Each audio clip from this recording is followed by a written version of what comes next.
AI करनी है वो उन्होंने कॉन्टैक्ट कर सकते हैं। डॉक्टर रजिंदर गुप्ता जी अपनी इस गेट के नाल बैठे हुए ने। एक साडे विच साडे मेहमान पहुँचे ने मिस्टर बावे बरगा समਿਤ तो असी उन्होंने PDFA वालों इस मीटिंग में आने ते जी आया आखते हैं, जिन्होंने अपना कीमती समा कढ़ के साडे विच पहुँचे ने। बहुत बहुत धन्यवाद। हुण मैं बेनती करूँगा साडे सीनियर फार्मर हरिंदर सिंह जी शाहपुर कि वो अपने हाँ जो टाइम लगता भी वो अपने विचार डेयरी फार्मर का साझे करनगे 5 मिनट वास्ते। डॉक्टर हरिंदर सिंह शाहपुर।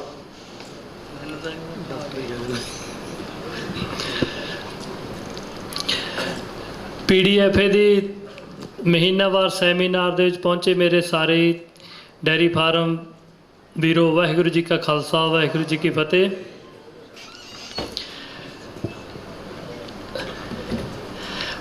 ਜਿਹੜੀ ਪ੍ਰੈਜੈਂਟੇਸ਼ਨ ਹੁਣ ਇਸ ਤੋਂ ਬਾਅਦ ਹੋਣੀ ਹੈ ਉਹਦੇ ਵਿੱਚ ਥੋੜ੍ਹਾ ਜਿਹਾ ਕੋਈ ਟੈਕਨੀਕਲ ਪ੍ਰੋਬਲਮ ਹੈ, ਉਹ ਚੀਜ਼ 2-4 ਮਿੰਟ ਐਡਜਸਟ ਕਰਨ ਵਾਸਤੇ ਹੀ ਮੈਂ ਤੁਹਾਡੇ ਨਾਲ ਰੂਬਰੂ ਹੋਇਆ। ਇੱਕ ਤਾਂ ਥਣਾ ਦੀ ਇਨਫੈਕਸ਼ਨ ਦੀ ਗੱਲ ਚੱਲੀ, ਉਹਦੇ ਰਿਲੇਟਡ ਹੀ ਆਪਾਂ ਗੱਲ ਕਰ ਲੈਂਦੇ। ਮਿਲਕਿੰਗ ਮਸ਼ੀਨਾਂ ਦੀ ਵਾਸ਼ਿੰਗ 'ਤੇ ਬਹੁਤ ਜ਼ਿਆਦਾ ਧਿਆਨ ਦਿਓ, ਜਿਹੜਾ ਕਿ ਅੱਗੇ ਤੋਂ ਅੱਗੇ ਟਰਾਂਸਫਰ ਇਨਫੈਕਸ਼ਨ ਨੂੰ ਕਰਦਾ ਹੈ। ਕਿਉਂ ਭਾਵੇਂ 10, 20 ਜਾਂ 50 ਐਨੀਮਲ, ਕੋਈ ਜਿੰਨੇ ਵੀ ਐਨੀਮਲ ਬੰਦਾ ਚਾਹੁੰਦਾ ਹੈ, ਜਦੋਂ ਮਿਲਕਿੰਗ ਮਸ਼ੀਨ ਨਾਲ ਚੋ ਕੇ ਹਟਦਾ, ਤਕਰੀਬਨ ਜੇ ਇੱਕ ਮਿਲਕ ਕਰਾ ਉਹ 20 ਐਨੀਮਲ ਚਾਹੁੰਦਾ ਤਾਂ ਉਹਦਾ ਬੁਰਾ ਹਾਲ ਹੋ ਜਾਂਦਾ, ਥੱਕ ਜਾਂਦਾ ਉਹ ਬੰਦਾ, ਕਦੇ ਗਾਂ ਫੜਨੀ ਕਦੇ ਕੁਛ ਕਰਨਾ। ਜਦੋਂ ਵਾਸ਼ਿੰਗ ਦਾ ਟਾਈਮ ਆਉਂਦਾ ਉਹ ਘਰਦਿਆਂ ਨੂੰ ਹਾਕ ਮਾਰਦਾ ਵੀ ਥੋੜ੍ਹਾ ਗਰਮ ਪਾਣੀ ਫੜਾ ਦਿਓ। ਗਰਮ ਪਾਣੀ ਕੋਸਾ ਜਿਹਾ ਜਿਹਾ ਹੁੰਦਾ, ਫੜਾ ਕੇ 2-4 ਵਿੱਚ ਨੂੰ ਸੂੰ ਜੀ ਕਰਾ ਕੇ ਰੱਖ ਦਿੰਦਾ, ਅਤੇ ਉਹ ਬਹੁਤ ਵੱਡਾ ਇੱਕ ਕਾਰਨ ਹੈ ਥਣ ਦੀ ਇਨਫੈਕਸ਼ਨ ਦਾ ਅੱਗੇ ਤੋਂ ਅੱਗੇ ਟਰਾਂਸਫਰ ਹੋਣ ਦਾ।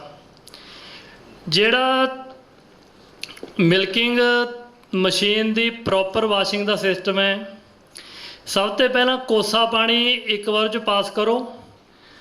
ਨੈਕਸਟ ਟਾਈਮ ਉਹਦੇ ਵਿੱਚ ਕੈਮੀਕਲ, ਬਹੁਤ ਤਰ੍ਹਾਂ ਦੇ ਕੈਮੀਕਲ ਆ ਰਹੇ ਮਾਰਕੀਟ 'ਚ, ਆਪਾਂ ਸਾਰਿਆਂ ਨੂੰ ਤਕਰੀਬਨ ਪਤਾ ਹੀ ਹੈ, ਪਰ ਆਪਾਂ ਯੂਜ਼ ਨਹੀਂ ਕਰਦੇ। ਮਿਲਕਿੰਗ ਪਾਰਲਰ ਵਾਲਿਆਂ ਨੂੰ ਯੂਜ਼ ਕਰਨੇ ਪੈਣੇ, ਕਿਉਂਕਿ ਉਹਦੀ ਜਿਹੜਾ ਆਟੋਮੇਸ਼ਨ ਹੈ ਉਹ ਰੁਕ ਜਾਂਦਾ ਹੈ। ਜੇ ਆਪਾਂ ਉਹ ਨਾ ਕਰੀਏ, ਉਹਨੇ ਨਾ ਮੇਜਰਮੈਂਟ ਆਉਣੀ ਹੈ, ਨਾ ਆਟੋ ਕਲਸਟਰ ਰਿਮੂਵਰ ਚੱਲਣਾ। ਵੀ ਜਾਣੀ ਕਹਿਣ ਦਾ ਭਾਵ ਵੀ ਮਿਲਕਿੰਗ ਪਾਰਲਰਾਂ ਨੂੰ ਤਾਂ ਕਰਨੇ ਪੈਣੇ, ਮਿਲਕਿੰਗ ਮਸ਼ੀਨ ਵਾਲੇ ਇਸ ਵੱਲ ਧਿਆਨ ਨਹੀਂ ਦਿੰਦੇ, ਜਿਹੜਾ ਆਪਾਂ ਬਹੁਤ ਫਿਰ ਐਂਟੀਬਾਇਓਟਿਕ ਹਾਇਰ ਆਪਾਂ ਨੂੰ ਰੇਟ 'ਚ ਲੈ ਕੇ ਲਾਉਣੇ ਪੈਣੇ।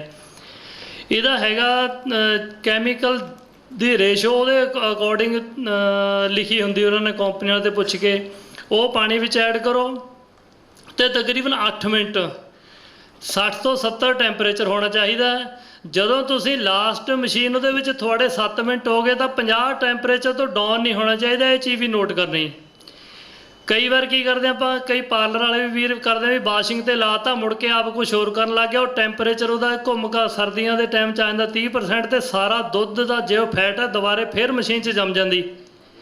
ਇਹ ਗੱਲ ਬਹੁਤ ਨੋਟ ਕਰਨ ਵਾਲੀ ਹੈ ਕਿ ਜਦੋਂ ਤੁਸੀਂ ਵਾਸ਼ਿੰਗ ਕਰਦੇ ਉਹਦਾ ਟੈਂਪਰੇਚਰ 50 ਤੋਂ ਨੀਚੇ ਨਹੀਂ ਆਉਣਾ ਚਾਹੀਦਾ। ਜਦੋਂ 50 ਦੇ ਨੀਚੇ ਆ ਗਿਆ ਤਾਂ ਫੈਟ ਦੁਬਾਰੇ ਫਿਰ ਲਾਈਨਰਾਂ ਵਿੱਚ ਅਤੇ ਸਾਰੀ ਉਹਦੇ ਵਿੱਚ ਜੰਮ ਜਾਣੀ ਹੈ। ਮੈਂ ਇੱਕ ਕੁਐਸਚਨ ਕਰਨਾ ਸੀਗਾ, ਸੌਰੀ ਡਾਕਟਰ ਸਾਹਿਬ ਚਲੇ ਗਏ ਮੇਰੇ ਖਿਆਲ, ਉਹ ਮੈਨੂੰ ਸੀਗਾ ਵੀ ਚਲੋ ਹਾਲੇ ਸ਼ਾਇਦ ਪ੍ਰੈਜੈਂਟੇਸ਼ਨ ਹੋਰ ਇਹਨਾਂ ਦੀ ਪੁੱਛ ਕੇ ਅਸੀਂ ਦੁਬਾਰੇ ਫਿਰ ਉਹ ਤੁਹਾਨੂੰ ਕਨਵੇ ਕਰਾਂਗੇ। ਵੀ ਜੇ ਕਈ ਵਾਰ ਹੁੰਦਾ ਆਪਾਂ ਧਿਆਨ ਨਹੀਂ ਦਿੰਦੇ, ਜਲਦੀ 'ਚ ਹੁੰਦੇ ਜਾਂ ਪਤਾ ਨਹੀਂ ਲੱਗਦਾ, ਆਪਾਂ ਅਫੈਕਟਡ ਐਨੀਮਲ ਨੂੰ ਮਸ਼ੀਨ ਦੇ ਨਾਲ ਮਿਲਕਿੰਗ ਹੋ ਜਾਂਦੀ, ਆਪਾਂ ਨੂੰ ਬਾਅਦ 'ਚ ਪਤਾ ਲੱਗਦਾ ਵੀ ਪਹਿਲਾਂ ਉਹਦਾ ਆਰਡਰ, ਕਿਉਂ ਸਾਰਾ ਦੁੱਧ ਦਾ ਕਈ ਵਾਰ ਪ੍ਰੈਸ਼ਰ ਇੰਨਾ ਹੁੰਦਾ ਕਿ ਲੇਵਾ ਆਪਾਂ ਨੂੰ ਬਰਾਬਰ ਲੱਗਦਾ, ਬਾਅਦ 'ਚ ਚੋਏ ਤੋਂ ਬਾਅਦ ਪਤਾ ਲੱਗਦਾ ਵੀ ਇਹਨੂੰ ਇਨਫੈਕਸ਼ਨ ਹੈ। ਉਹਦਾ ਕਿੰਨੇ ਪਾਣੀ 'ਚ ਆਪਾਂ ਨੂੰ ਗਰਮ ਕਰਕੇ ਕੀ ਟਰੀਟਮੈਂਟ ਕਰਨ ਤੋਂ ਬਾਅਦ ਦੁਬਾਰੇ ਆਪਾਂ, ਜਿਹਦਾ ਮਿਲਕਿੰਗ ਪਾਰਲਰ ਹੈਗੇ ਉੱਥੇ ਦਾ ਆਪਸ਼ਨ ਹੁੰਦੀ, ਜੇ ਆਪਣੇ ਕੋਲ 7 ਜਾਂ 6 ਕਲਸਟਰ 8 ਕਲਸਟਰ ਉੱਥੇ ਆਪਾਂ ਇੱਕ ਨੂੰ ਛੱਡ ਸਕਦੇ ਹਾਂ, ਉਹ ਮਿਲਕਿੰਗ 'ਚ ਆਪਾਂ ਨਹੀਂ ਯੂਜ਼ ਕਰਦੇ। ਲੇਕਿਨ ਕਈ ਵੀਰਾਂ ਕੋਲ ਮਸ਼ੀਨ ਇੱਕ ਹੈ। ਇਹ ਗੱਲ ਦਾ ਵੀ ਅਸੀਂ ਡਾਕਟਰ ਸਾਹਿਬ ਨਾਲ ਪਰਸਨਲੀ ਗੱਲ ਕਰਕੇ ਤੁਹਾਡੇ ਨਾਲ ਸ਼ੇਅਰ ਕਰੂੰਗੇ। ਬਾਕੀ ਸਾਇਲਰ ਦੇ ਵਿੱਚ ਜੇ ਤੁਹਾਡੇ ਉੱਲੀ ਹੈ ਤਾਂ ਇਨਫੈਕਸ਼ਨ ਆਉਣੀ ਹੈ, ਇਸ ਚੀਜ਼ ਨੂੰ ਵੀ ਨੋਟ ਰੱਖੋ। ਸਾਇਲਜ ਵਧੀਆ ਤਰੀਕੇ ਦਾ ਬਣਾਓ ਜਿਹੜਾ ਉੱਲੀ ਰਹਿਤ ਹੋਵੇ, ਅਤੇ ਜਿਹੜੇ ਟੌਕਸਿਨ ਵੈਂਡਰ ਆਪਾਂ ਯੂਜ ਕਰੋ। ਉਹਦੇ ਨਾਲ ਵੀ ਕੱਲਾ ਸੈਲਨ, ਜੇ ਥੋੜੀ ਤੂੜੀ 'ਚ ਪ੍ਰੋਬਲਮ ਹੈ, ਤੂੜੀ ਥੋੜੀ ਓਪਨ ਪਈ ਹੈ, ਉਹਦੇ ਵਿੱਚ ਉੱਲੀ ਲੱਗ ਗਈ, ਤਾਂ ਵੀ ਜਿਹੜੀ ਥਣਾ ਦੀ ਪ੍ਰੋਬਲਮ ਆਊਗੀ। ਇੱਕ ਜਦੋਂ ਜ਼ਿਆਦਾ ਇਨਫੈਕਸ਼ਨ ਆਉਂਦੀ ਹੈ, ਇੱਕ ਪੱਥਰ ਵਰਗੀ ਹੋ ਜਾਂਦਾ ਹੈ, ਉਹਦੇ ਵਿੱਚ ਜਿਹੜਾ ਮੇਰਾ ਪਰਸਨਲ ਹੈਗਾ ਤਜਰਬਾ ਕਿ ਅਸੀਂ DCR 2.5 ਗ੍ਰਾਮ ਥਣ ਚੜਾਉਂਦੇ, ਉਹਦਾ ਵਧੀਆ ਰਿਜ਼ਲਟ ਆਉਂਦਾ ਹੈ।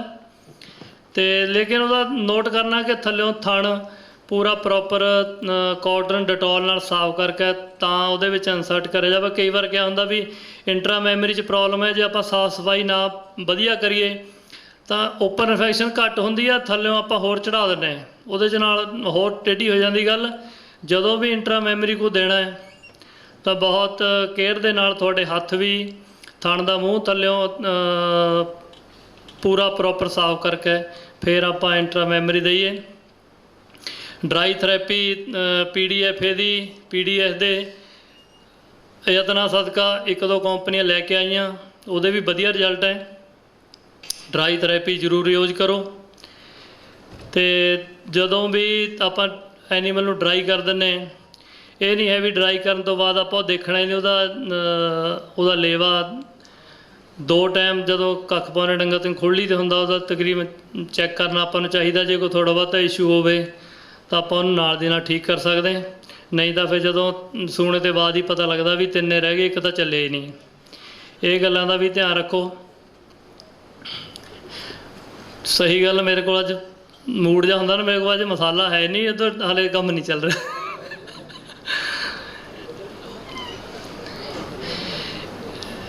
ਇੱਕ ਰਾਈ ਘਾਹ ਦਾ ਸੀਜ਼ਨ ਆ ਗਿਆ। ਰਾਈ ਘਾਹ ਕਣਕ ਦੇ ਅਕੋਰਡਿੰਗ ਬਹੁਤ ਵਧੀਆ ਚੀਜ਼ ਹੈ, ਉਹਨੂੰ ਜ਼ਰੂਰ ਬੀਜੋ। ਇਹ ਹੁਣ ਕੋਈ ਇਹ ਨਹੀਂ ਹੈ ਵੀ ਆਪਾਂ, ਕਈ ਬੰਦੇ ਕਹਿੰਦੇ ਵੀ ਕੋਈ ਨਹੀਂ ਐਤਕੀ ਮੈਂ 2 ਏਕੜ ਵੀ ਕੇ ਟਰਾਈ ਕਰੋ, ਟਰਾਈ ਕਰਨ ਦੀ ਲੋੜ ਨਹੀਂ। ਉਹਦੇ ਨਾਲ ਜਿਹੜੀ ਆਪਾਂ ਨੂੰ ਪ੍ਰੋਟੀਨ ਵੈਲਿਊ ਹੈ ਅਤੇ ਸੈਲ ਦਾ ਵੀ ਥੋੜ੍ਹਾ ਜਿਹਾ ਜਿਹੜਾ ਆਪਣੇ ਪਰ ਬਹੁਤ ਵੱਡਾ ਲੋਡ ਆ ਉਹ ਵੀ ਘਟਦਾ ਹੈ। ਰਾਈ ਘਾਹ ਸਾਰੇ ਬੀਜੋ। ਅਤੇ ਪਿਛਲੇ ਸਾਲ ਲਾਸਟ ਕੱਟ ਦਾ ਮੈਂ ਤਕਰੀਬਨ 5-6 ਏਕੜਾਂ ਦਾ ਹੇ ਬਣਾਇਆ ਸੀਗਾ, ਜਿਹੜਾ ਬੱਚਿਆਂ ਨੂੰ ਖਿਲਾਇਆ, ਅਤੇ ਬਹੁਤ ਵਧੀਆ ਰਿਜ਼ਲਟ ਆਏ। ਇਹ ਰਾਈ ਘਾਹ ਇਹਦੇ ਵਿੱਚ ਜੇ ਤੁਸੀਂ ਜਿਹੜੀਆਂ ਪਿਛਲੀ ਫਸਲ ਹੈ ਉਹਦੇ ਵਿੱਚ ਡਾਇਆ ਵਗੈਰਾ ਪਾਇਆ ਵਾ ਤਾਂ ਡਾਇਆ ਪਾਉਣ ਦੀ ਲੋੜ ਨਹੀਂ।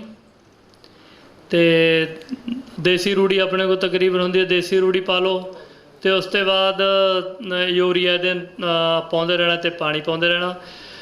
ਧੰਨਵਾਦ ਜੀ, ਬਹੁਤ ਬਹੁਤ। ਵਾਹਿਗੁਰੂ ਖਾਲਸਾ ਵਾਹਿਗੁਰੂ ਫਤਿਹ। ਬਹੁਤ ਬਹੁਤ ਧੰਨਵਾਦ ਹਰਿੰਦਰ ਸਿੰਘ ਜੀ, ਜਿਨ੍ਹਾਂ ਨੇ ਆਪਣੇ ਵਿਚਾਰ ਸਾਂਝੇ ਕੀਤੇ। ਅਤੇ 1 ਮਿੰਟ ਵਾਸਤੇ ਮੈਂ ਡਾਕਟਰ ਸਾਹਿਬ ਨੂੰ ਬੇਨਤੀ ਕਰੂੰਗਾ, ਉਹ ਲੈਬ ਬਾਰੇ 1 ਮਿੰਟ 'ਚ ਸਾਨੂੰ ਆਪਦੀਆਂ ਜਿਹੜੀਆਂ ਲੈਬ ਦੀਆਂ ਵਿਸ਼ੇਸ਼ਤਾਵਾਂ ਉਹ ਦੱਸਣਗੇ। ਡਾਕਟਰ ਸਾਹਿਬ, ਕੀ ਤੁਹਾਡਾ ਸ਼ੁਭ ਨਾਮ? Doctor Satish Pande. Doctor Satish Pande. Doctor ਸਾਹਿਬ आओ। तो मैं PDFA का मेंबर हूँ, बना हूँ इसलिए कि यहाँ की फार्मिंग जो है, मैनेजमेंट फार्मिंग है, बड़ी अच्छी खासी है। और मैं वेंकित से बिलोंग करता हूँ।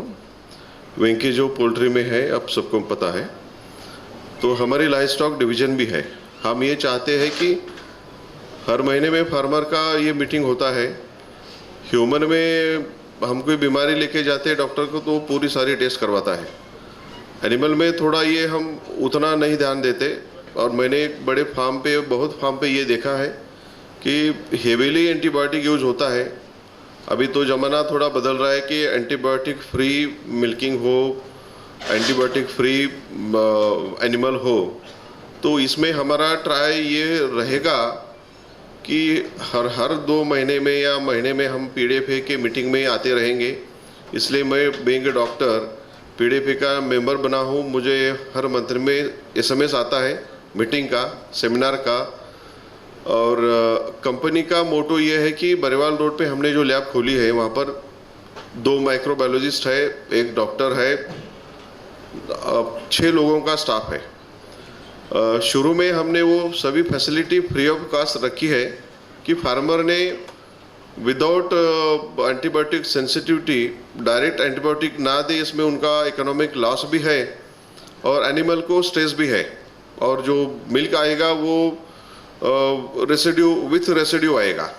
तो मैं आपको अपील ये करूँगा कि ये जो मौका है उसका आप फ़ायदा ले लें, सैंपल भेज दें वहाँ पर, रिपोर्ट ले ले, उसका कोई चार्जेस है नहीं, चार्जेस का बाकी फ्यूचर में देखा जाएगा।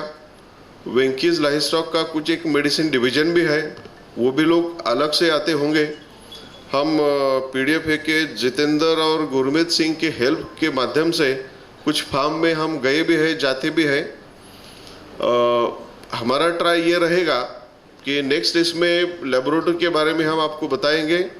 हम खुद हमारी कंपनी वैक्सीन में हम काम कर रहे हैं, अभी वो स्टेजेस चल रही है, नॉलेज मिल रहा है। तो ट्राई यही हो रहा है कि प्रॉपर मैनेजमेंट और वैक्सीन के माध्यम से अगर हम 60-70% मास्टाइटिस कवर कर सकते हैं, बाकी 30% में भी कि सोमैटिक सेल काउंट करने के बाद फार्मर को पता चले और उसको कंट्रोल कर सके, ये हमारी कंपनी का ट्राई है।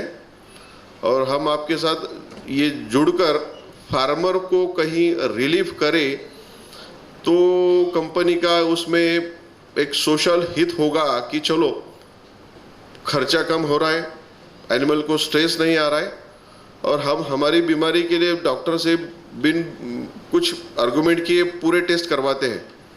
तो एनिमल के भी आप करवाते जाओ, एटलीस्ट ब्रुसेला हो, टीबी हो या मास्टाइटिस, ये आप इसका फ़ायदा ले लो, यही मेरी एक आपको रिक्वेस्ट है। थैंक यू वेरी मच जी।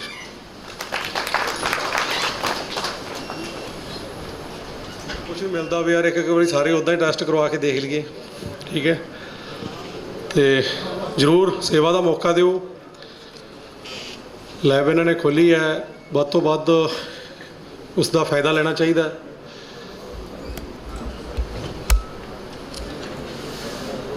कोई टैक्नीकल प्रॉब्लम आ गई, लैक्चर 2 है, दोनों ही नहीं चल रहे। तो उस तो अगला जो लैक्चर है वो साढ़े को डॉक्टर साहब नहीं पहुँचे अजे।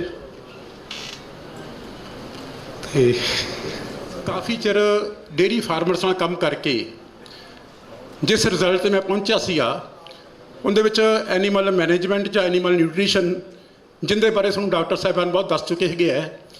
लेकिन एक गल जी मैनू महसूस हुई सी, जिहड़ा टाइम ऑफ इंसैमिनेशन है वो साडे फार्मर्स कंट्रोल नहीं कर सकते गे। साडे सारे farmers they are dependent on the veterinarians for artificial insemination purpose. लेकिन आर्टिफिशियल इंसैमिनेशन अपनी सक्सैसफुल ताएँ we can get the best conception rate जे अपनी टाइमली आर्टिफिशियल इंसैमिनेशन हो, which is practically not possible in the villages. इस करके साडी कोशिश हमेशा रहिंदी सीगी कि जिन्ने भी डेयरी फार्मर्स है उन्होंने किसी ना किसी तरीके नाल आर्टिफिशियल इंसैमिनेशन में ट्रेनिंग दी जाए, उन्होंने ये स्किल दिता जाए ताकि वो आपके पशु की इंसैमिनेशन आप कर सकन, that this person is fit for artificial insemination. और ये सारे टन्योर का जो कोर्स का ड्यूरेशन हैगी है 90 दिनों का कोर्स है। 90 दिनों की कोर्स की जी चार्जिंग हैगी है 16,500 रुपया एडमिशन फीस है, तो तकरीबन 2500 या 3000 रुपया जोड़ा असी समान देने हैं, ट्रांसपोर्टेशन प्रोवाइड करते हैं, डिफरेंट फार्म्स में लैके जाने की, प्रैक्टिस कराने की, बुक्स देने की, वो 2,500-3,000 रुपया अलग लगता है। 16,500 टोटल फीस है जी 3 महीने चार्ज की जाती है। और दूसरी गल साडी पीडीएफए एसोसीएशन नाल पूरी मीटिंग हुई सी, गलबात हुई सी। इस इंस्टीट्यूट विच पीडीएफए जिहड़े मैंबर्स हैगे आ उन्होंने 20% असी डिस्काउंट दिता गया है। 2,000 रुपये का डिस्काउंट है जोड़ा हर एक मैंबर को मिलूगा जोड़ा पीडीएफए नाल संबंधित है। सो जोड़े पीडीएफए के मैंबर्स इस चीज़ का बैनीफिट लाना चाहते हैं, किसी भी टाइम आके साढ़े को ट्रेनिंग कर सकते हैं। लिटरेचर वास्ते बाहर साढ़े को लिटरेचर अवेलेबल है, तुसी लिटरेचर लै सकते हो, एड्रैस लै सकते हो, और किसी चीज़ की होर इंक्वायर कर सकते हो, साढ़े बाहरले काउंटर जा कर सकते हो। Thank you. नहीं सर जी नहीं, इहदे which this is only admission fees. हाँ ये गल तुसीं कर ली, बहुत चंगी लगी है। लेकिन we have got the hostel facility in our house college. साढ़े कोल होस्टल फैसिलिटी हैगी है, सोनू 4-4 बंदे नूं असीं कमरा दिंदे हैगे हैं, कमरे दे नाल तड़के का ब्रेकफास्ट, दोपहर का लंच, शाम का डिनर। लेकिन that is run on cooperative basis. ਉਹਦੇ ਵਿੱਚ ਤਕਰੀਬਨ ਅਸੀਂ ਵੇਖਿਆ 3500 ਤੋਂ ਲੈ ਕੇ 4000 ਖਰਚਾ ਆਉਂਦਾ ਹੈ ਇੰਕਲੂਡਿੰਗ ਈਚ ਐਂਡ ਐਵਰੀਥਿੰਗ। ਤੁਹਾਡੀ ਰੈਜ਼ੀਡੈਂਸ ਵੀ ਇੰਕਲੂਡਡ ਹੈ, breakfast, lunch, dinner, morning T, evening T, electricity bill ਵਿੱਚ ਹੀ ਆਉਂਦਾ ਸਭ ਕੁਝ। ਨਹੀਂ ਮਹੀਨੇ ਦਾ ਜੀ, ਕਿਉਂਕਿ ਅਸੀਂ ਕੋਆਪਰੇਟਿਵ ਸੈਕਟਰ ਰਨ ਕਰਦੇ ਹਾਂ। ਜਿਹੜੇ ਬੱਚੇ ਉੱਥੇ ਰਹਿਣਾ ਚਾਹੁੰਦੇ ਹੋਸਟਲ 'ਚ ਉਹ ਆਪਦੀ ਮੈਸ ਆਪੇ ਚਲਾਉਂਦੇ ਹੈ। We give them only provisions। Okay ਜੀ, ਥੈਂਕ ਯੂ।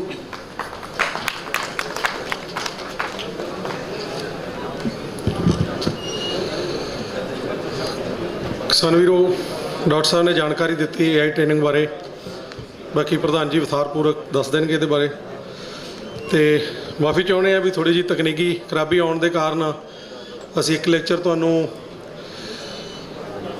ਉੱਦਾਂ ਸ਼ੁਰੂ ਕਰਾਉਣੇ ਆ। ਡਾਕਟਰ ਸਾਹਿਬ ਸਾਡੇ ਕੋਲ ਪਹੁੰਚ ਗਏ ਨੇ, ਇਸਲਾਮੂਦੀਨ ਜੀ। ਇਹ ਵੱਛੀਆਂ ਦੀਆਂ ਬਿਮਾਰੀਆਂ ਤੇ ਖਾਸ ਕਰਕੇ ਥਲੇਰੀਏ ਤੇ ਜਾਣਕਾਰੀ ਦੇਣਗੇ। Doctor Sahib please. ਡਾਕਟਰ